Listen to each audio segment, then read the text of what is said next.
রমজানে এবছর বাংলাদেশে ফিতরার হার জনপ্রতি সর্বনিম্ন ১১০ টাকা ও সর্বোচ্চ ২,৮০৫ টাকা নির্ধারণ করা হয়েছে। আজ সকালে ইসলামিক ফাউন্ডেশন বায়তুল মুকাররম সভাকক্ষে জাতীয় সাদাকাতুল ফিতরা নির্ধারণ কমিটির সভায় এ সিদ্ধান্ত হয়েছে।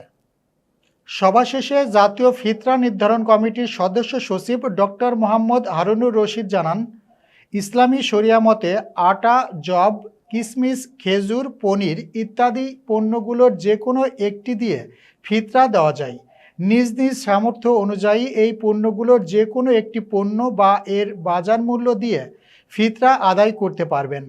এদিকে সভায় সভাপতিত্ব করেন জাতীয় সাদাকাতুল ফিতরা নির্ধারণ কমিটির সভাপতি ও বায়তুল মুকাররম জাতীয় মসজিদের খতিব মাওলানা মুফতি আব্দুল মালেক।